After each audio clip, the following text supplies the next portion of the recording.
Phragmites, that's the word I was looking for.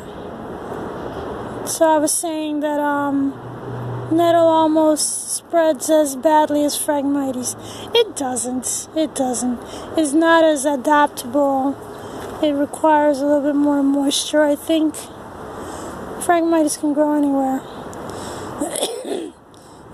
Excuse me. Anyway, I heard a big crash and it was this. It sounded like a gunshot, actually. I was very worried, but it's just this. It fell. It had fallen, I just showed you a minute ago, and then it actually finished falling, was on the ground. But anyway, I'm about to bring these plants in the house. Cacti are very cold hardy, so even if there was a couple of frosts, even hard frosts, they would be okay.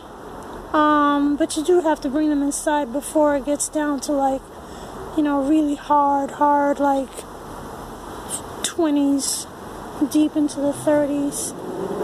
But anyway, oh, look at this ginger. I probably should just bring it in the house. I think it's been hit by enough cold that it knows that it should start to decline, senesce, go into dormancy. This one looks different though. This one looks fine.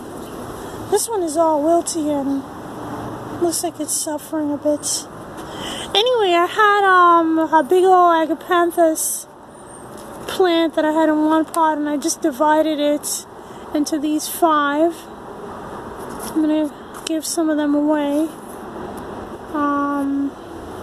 because I just simply don't have the space. But they needed to be repotted, and look at this. Squirrels. They needed to be divided and repotted because it was just getting to be too much in this one pot. So, you know what? This thing is dangling on the edge very precariously. So let me put this over here where I might sooner bring it inside. This is a type of, I want to say, dragon fruits.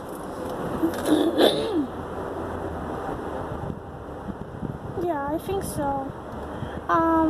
Anyway, this is one of those things that the kind of cactus that you see. It's like a little short stump, and then on top it's like a little colorful red or pink or yellow cactus that they graft onto it. But anyway, those little grafts, the little colorful graft, usually doesn't survive, and it dies, and then the scion, and then there's the rootstock. I'm sorry. The rootstock survives, which is this thing here. This dragon fruit, I believe it is. And so then it can grow. This thing is a beast, though. So, but for me, it hasn't really done very much growth, except between last year and this year, kind of it grew somewhat exponentially. I think last year this thing was not nearly as long, and then it kind of developed these 2 things, and then there's another thing growing on the side there, and this was there last year, but I think this is new, and this is new, and this is definitely new. So it's growing a lot, and I don't know.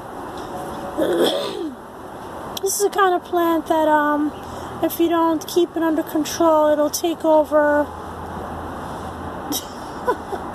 It'll take over your yard somehow. If anybody has any question about that, you can see the way that Babette Cross on Babette is in the garden on her channel. She's always showing off her dragon fruit. It just vines. She has like a canopy and it just vines over everything, and it's like, it spreads. It looks like a monster. It's just like got tentacles everywhere, and every now and then it makes these beautiful flowers, and then the flowers die, and then they make the fruit. It takes a long time for the fruit to develop, but it's really interesting to watch. So you can go over there. Maybe I'll put a link to one of the examples that I'm thinking about. But anyway, it's most of the time she shows something to do with the dragon fruit. There's always different stages of it. There's always something going on, either a flower or a fruit development. So anyway, I live close to the highway. Alright. This is a glycosmus. I think they call it ginberry or something like that. It has these little berries that come. It fruits mostly in the winter, and it's kind of an interesting plant. But I'm kind of getting bored with it, so I think I'm going to give it away. But it's a big plant. It's also a big plant which I don't feel like bringing in the house. It's just, I have too many big plants. I can't handle it anymore. It's just too much. Like this one over here. This aloe. I've had this for more than it's been 10 years. Because I got this plant. It was a gift that a friend gave me when I was in the hospital for the first time going to get my dialysis. And he brought it to me. It was a little tiny thing. It's a cute little plant, but anyway, it's grown like crazy and it's split and it's dividing itself. I probably need to repot it and or divide it again. So, well, not again. For the first time, I've never done that before. But not with this plant. Anyway. I was trying to show you some stuff in here. So in the greenhouse, I still have my pepper plants that I split off. I dug up and repotted. These are doing really splendidly. I thought that they would wilt more, but they haven't wilted. They've done very nicely. And of course, it's nice and warm in here. Or somewhat warm. It's a lot warmer in here than outside, that's for sure. And so I'm going to be able to bring some of these in the house. I'm not really sure if I'm going to bring them all inside. I'm not sure how much space I still have. This is Jimmy Nordello. It's doing well in here. But this, of all the ones that I dug up, is not doing as well, but it's still doing just fine. Excuse me. And every now and then I get a ripe tomato off of this, which is nice. These are not very flavorful. These are Chex Bush.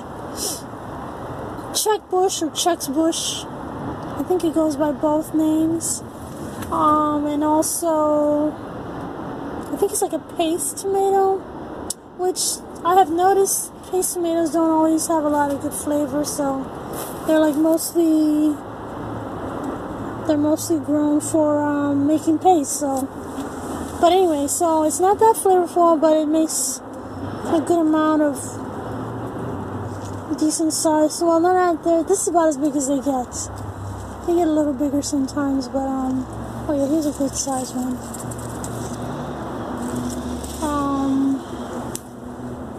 But yeah, I have not been terribly pleased by this because, I feel like if I'm gonna grow a tomato, and if it's not going to be majorly prolific, at least the flavor has to be stupendous. And if the flavor is not stupendous and it's not that prolific, it does bear a good amount of fruit, but it's not outstanding production. So I don't know if I'll grow it again. It's not bad. I mean, I don't know, whatever. Meanwhile, I have this jalapeno I saved from last year, and it's got all these little fruits coming on it. I think I finally have enough space cleared in the house. I can probably bring that inside now. And there's another Jimmy Nardello. That one's not as happy. I'm not even sure if I'm bringing it inside. It's kind of sad. I don't know. We'll see how it goes. This pepper has a little hint of red on the side here. I might pick it soon. If I think that it's gotten as big as it will get, then I'll pick it. Meanwhile, here's some Tom Thumb peas. I'm saving those. Like I said, I think I'm gonna bring these inside pretty soon. Even though the weather is not, it's supposed to be actually very warm tomorrow. It's supposed to be in the lower 70s, so that, oh, I didn't show you my lettuce. It looks so lush. I love it. I had a salad a few days ago. It was really nice. Look at those leaves. I should make another salad today. And I have planted these radishes, but this thing here, this soil, it dries out so quickly. Look at all these wilted leaves. I gotta water that now. Anyway. Oh, look at this. Pigeon peas flowering. I didn't think that it was gonna happen. I thought that they would just fall off, but they're not. They're not falling off. They're growing. But in the meantime, I did take some cuttings. Took some cuttings and I have them trying to root in water inside the house. I don't know if it's gonna work. I don't even know if it's worth my effort, but I have a lot of seeds that I saved from this year, so probably I don't have too much to worry about with growing it again next year. I'll try and grow them, start from seed in like January. These are Parisian carrots. They don't seem to be forming, but I think they're supposed to be like 48 days. I think that came and went. So it's probably because it's not very warm. I guess if the days were warm, then I probably would be getting like carrots by now, but it's been a fairly cool September and October. It hasn't been as warm as I guess previous years when you might be able to really spread, or not spread, but stretch out the season.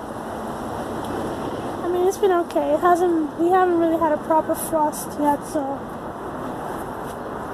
anyway, I think I'm rambling on enough, so I think I'm gonna say goodbye. I haven't reported anything in a while, so I'm glad that you came by to visit. Thanks for watching.